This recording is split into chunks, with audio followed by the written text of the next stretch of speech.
Okay, welcome back to the second round. We're playing black, green, Etherborn, improvise. You all see what happened in round one. A little bit frustrating. As far as things go, like I don't feel that was like it was the wrong decision, but I feel like it was 60-40, 65-35. You know, I don't disagree that it was the wrong decision to keep in that last game, but I don't think without the draw our opponent had, we would have won on a mulligan to 6, put it like that. Let's hope for some better draws in round 2 here.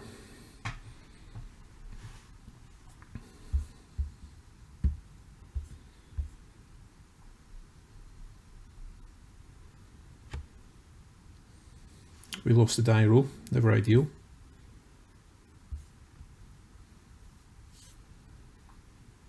This is a keeper.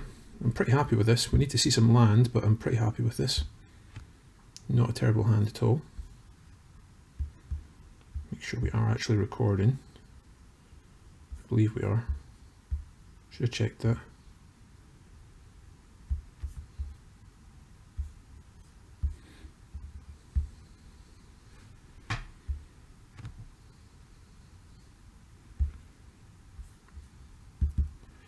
Okay, so we've given ourselves, we're in a good spot here. We can play Gifted Etherborn turn 2, and we'll be drawing, you know, the following turn, you know, we've got a good chance of hitting our land drop. Our opponent might have missed, no, he did hit his land drop, so he's in good shape here. Countless Gears Renegade, okay, well, Gifted Etherborn laughs at you, sir.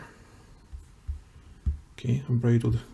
Of course, Prophetic Prism, we can play Prophetic Prism and then, well, no, we would need our land, I suppose, before we could do Prophetic Prism and Unbridled Growth, but we'll still see how we get on. Another land here next turn would be good. We're going to be drawing 2 cards potentially to get it, so...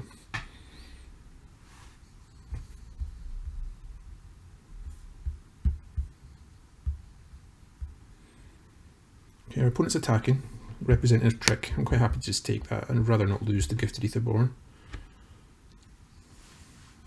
Either that or he's got some kind of revolt card. He cashes in the Unbridled Growth.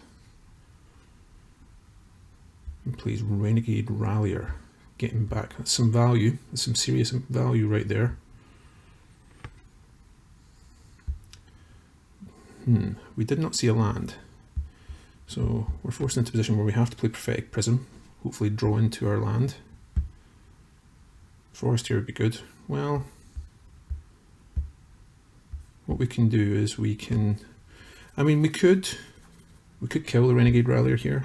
I think the stronger play is to play the Unbridled Growth, I think.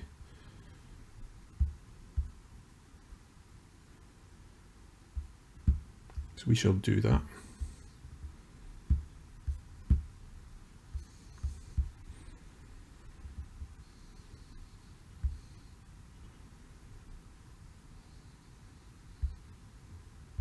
Not too displeased with this at the moment. I'd like to see another land next turn, but we can play Yeheni next turn, so...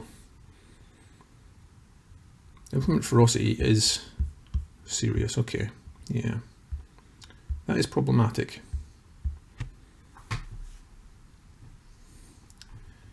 Of course, if we hit another land next turn, then Untethered Express shuts down both these cards.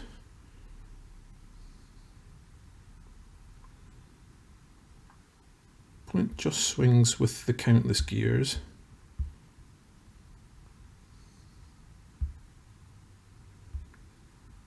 Okay, so we hit. So I'm feeling a bit better about things now. We have options here. We could play Yeheni, and then we would get a counter on it. But I think I'm going to play a little bit more mana efficiently here and play Untethered Express. And pass the turn there. What we would really like to see next turn is another land. If we see another land, we could play Sky Sovereign, and we are in fantastic shape at that point.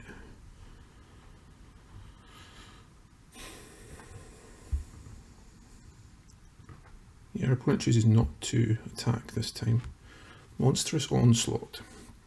I mean, for our opponent to kill the Untethered Express, he has to block with both his biggest creatures, so I'm pretty comfortable doing that, I think. But I think it's worth us playing out the Henny first. So let's do that.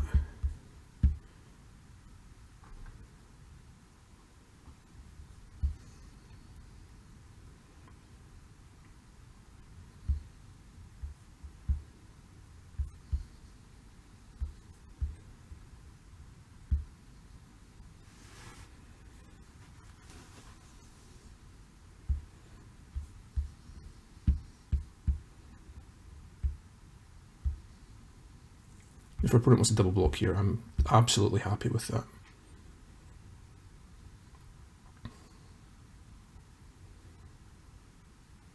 Sure, I will take that trade. Okay, he's going to triple block.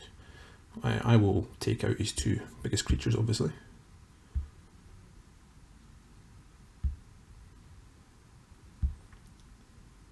Making Henny huge. And I think now we're in pretty good shape. I think we'll probably pop the Unbridled Growth. I think there's no reason to keep a hold of it now. Opponent's popping his for the second time this game. I wonder if our opponent's flooding a little bit. Okay, Deadeye Harpooner will get rid of Henny. Just slightly annoying, but okay.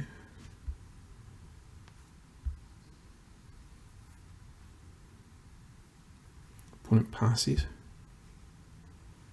Okay. Let's pop the Unbridled Growth. Let's hopefully draw land. We did not draw land. Okay. Slightly disappointing.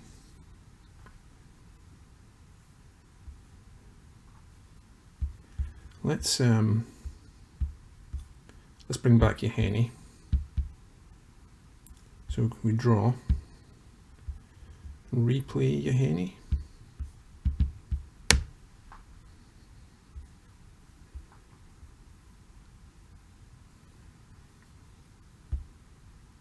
I think we can pass here.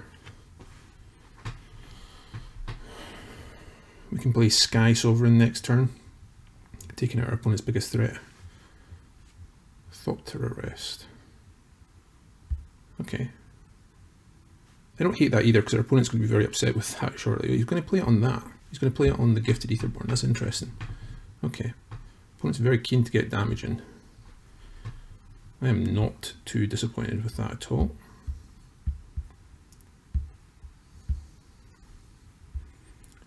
I think our opponent's about to be very upset indeed, but we shall see.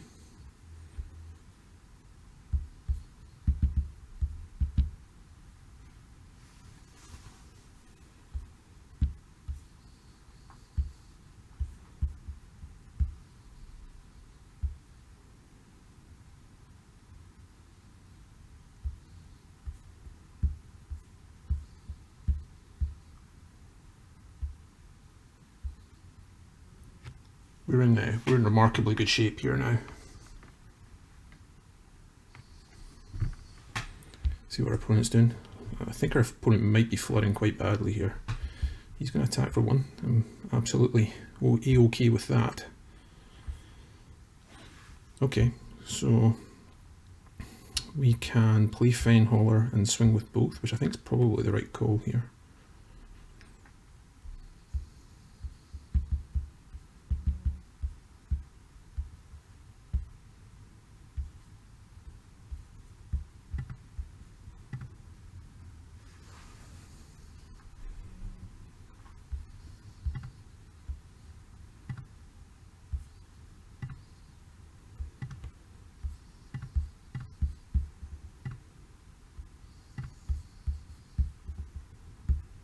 Yeah, I think this game's done. I think our opponent's very far behind at this point.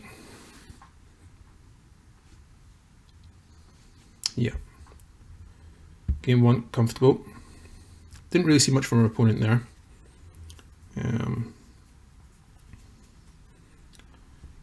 I do think I will take out a Fenhauler and add a land again, like we did last time.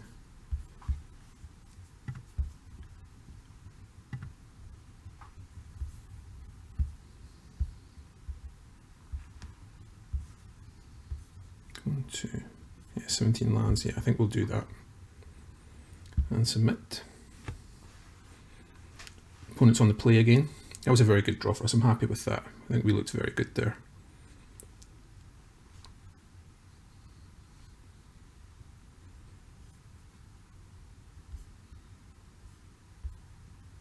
I'm still not actually sure if we're recording this game or not. Hopefully I am. Yeah, I think I am. Pretty sure. There's a clock going on at the bottom, so I think we're in good shape. I think it's recording.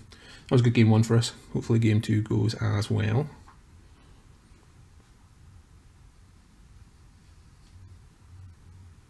He's in the tank for this one, so he's deciding whether to mulligan, I'm presuming.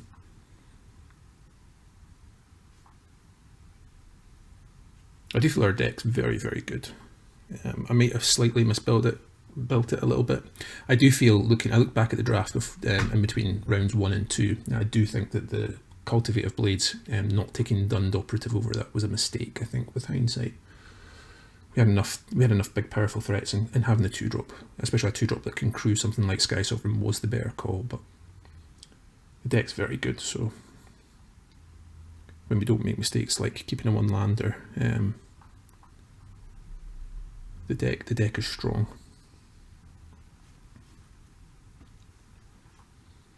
Our opponent's really going into the tank in this one.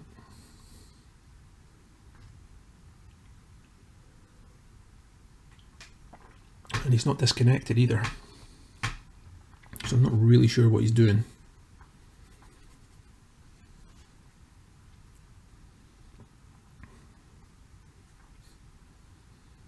We did have a very good draw that last round. If you looked at what our hand was, we still had Monstrous Onslaught and Prey-Upon in hand, so we were riding high.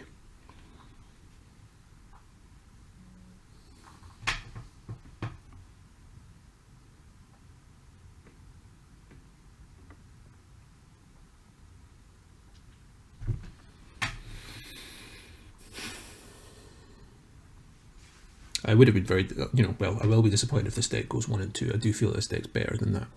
There's a lot of power in there, so I do feel that this is a deck that deserves to end up with a couple of boosters at the end of it. Perhaps it would have ended up with 6 had we not kept that 1-lander. Another 1. Okay, I am going to mulligan this. I'm going to be strong in mulligan. This hand just doesn't do a lot, so let's go down. This is better. We have a 1-drop, 2-drop, and a solid 3-drop, so we will keep this. And we will keep the Narnum Cobra, I think. I think we'll keep it on top. It is another threat that we can cast, so it's not a good one, but we can cast it, so I think we will keep it.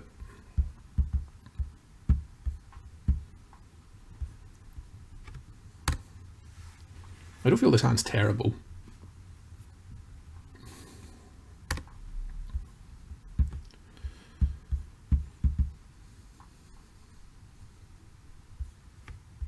We should have attacked there first, of course, but I don't think it makes a lot of difference, but still a slight misplay there. I mean, we're going to be playing offensive threats on turn 1, 2, and 3, so I don't feel horrific about this.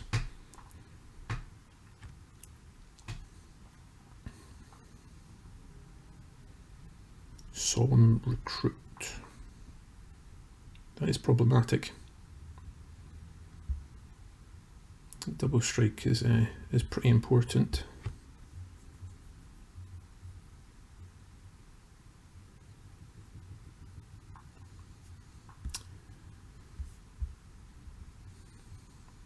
I think I might swing with both here and just see what our opponent does.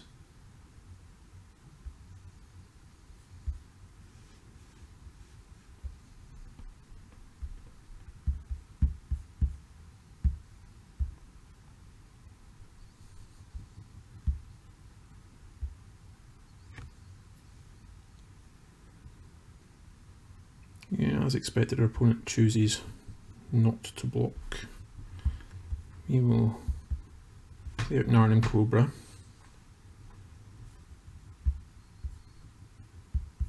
Unfortunately, I think we have to chump the Solemn Recruit. represents an awful lot of damage.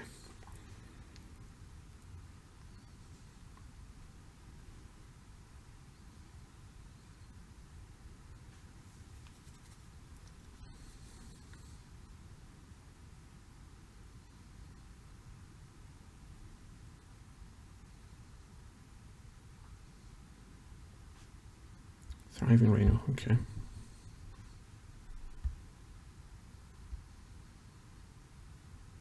Okay, our opponent's not swinging.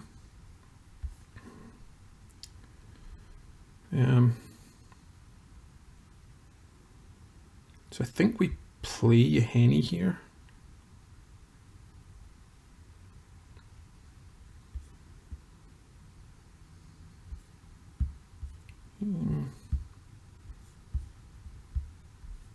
We could try getting him with the Poisoner and just see if our opponent takes the bait. It does leave us a little bit open though on the swing back, because obviously we won't, if we're planning on playing Yeheni, then we can't, for example, give the Darning Cobra Death Touch. And I do think holding back the Thriving Rhino is relevant, so I think I'm just going to play out the Partisan and hold steady there, unfortunately.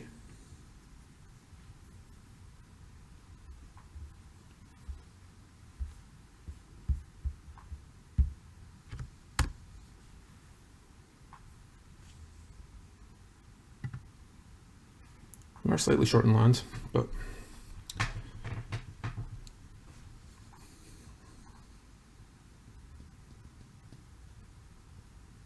if we had one more land, we could do something like Prey-Upon and Vengeful Rebel, which would be pretty strong, puts us in a good spot. See what our opponent does. Is he going to attack? No, he doesn't. Okay, if we can, I mean, if we had one more land here.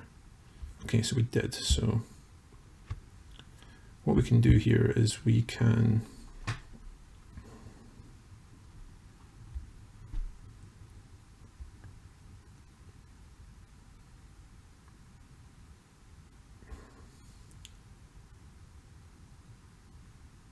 different ways we can do this. I'd rather keep hold of the Ether Poisoner thing, so I think what I'd rather do is prey upon the Augmenting Automaton to the Audacious Infiltrator and then Vengeful Rebel. So I think that's what we're going to do.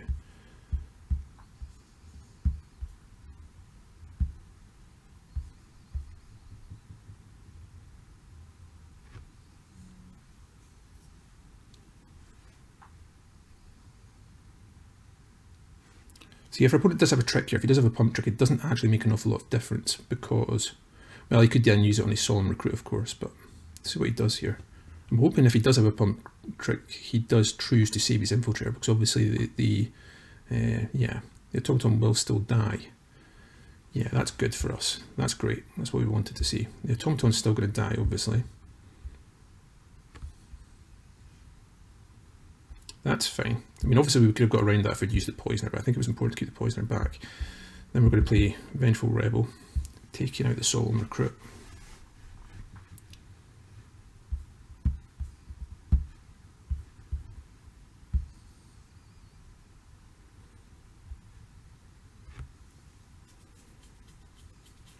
I mean, we could swing with the Yeheni here, knowing that we can make him then indestructible by sacrificing a Servo, for example. It would be basically trading off one of our opponent's threats for a Servo, which I'm pretty okay with, so I think we do that. I think we swing, and if our opponent wants to block, we make our guy indestructible.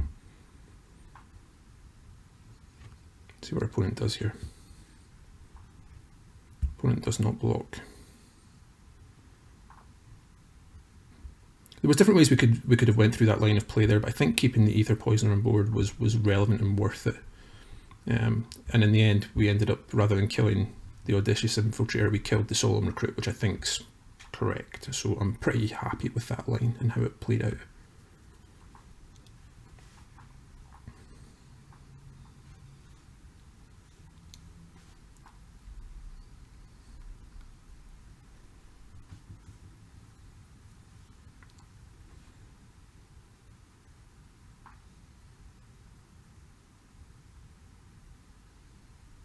I'm also quite glad we boarded out that second Fen Hauler now, because obviously if we draw something like that next turn we can't cast it.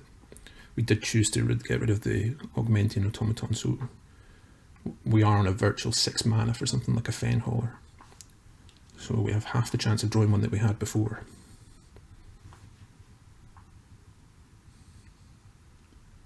I think we've got a pretty good board state here. I'm pretty comfortable with how things are.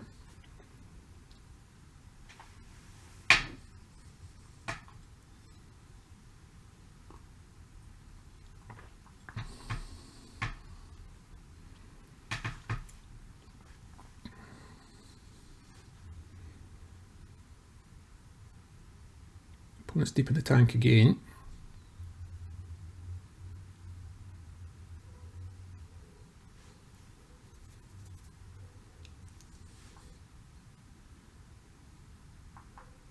I wonder if our opponent's regretting that alley evasion call on the Audacious Infiltrator.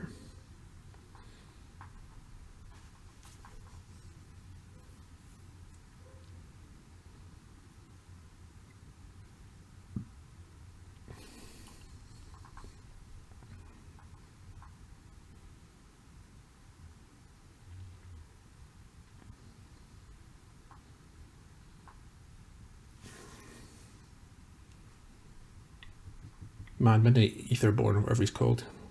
The Etherborn Lord would be an amazing pull right now.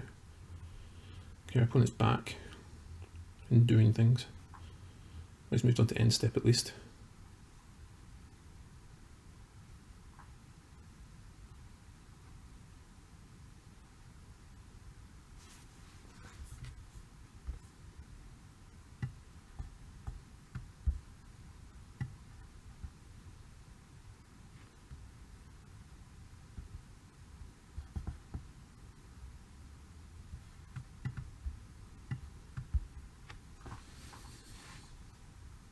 Our opponent's deck seems pretty good. I mean, Solemn Recruit, Thriving Rhino, Audacious Infiltrator are all, you know, very good cards. I'm trying to think back to what he played in game 1. We had a very good draw game 1, so... I mean, he's playing things like Druid of the Cowl and Deadeye Harpoonist. Our opponent's, you know, Unbridled Growth with Renegade Rallier.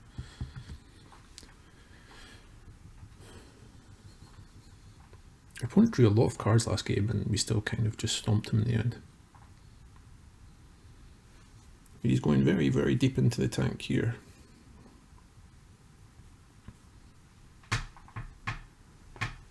I really do like, in that last game, a card that was huge for us was Resourceful Return, which I really do like including a singleton of if you are running any number of artifacts, really. It can be, if you remember back to our last draft, it's a card that can just be a complete blowout potential, you know. And really put you well far ahead in the game for the cheap price of 2 mana. So I think it's one that's perhaps a little bit underdrafted, a little bit underthought of at the moment. If you're black and, you know, improvise-ish, you know, blue-black, or for example, is a great example, you know, you probably want to have one in there, and they do tend to go late. Opponent seems to be back now, so implement Ferocity. I would imagine our opponent might fire on this straight away if he's looking to draw out of this situation. Yeah, that's not particularly surprising. Let's see who he puts it on.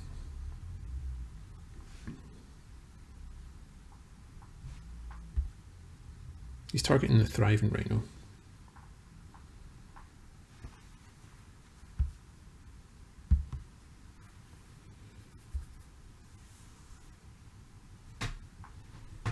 We have to be careful here because we don't really want to block the Thriving Rhino with the Ether Poisoner because it can block the Infiltrator, whereas the Servo and the Narnum Cobra can't.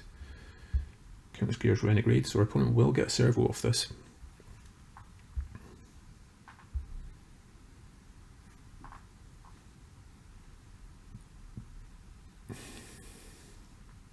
We can't profitably block now.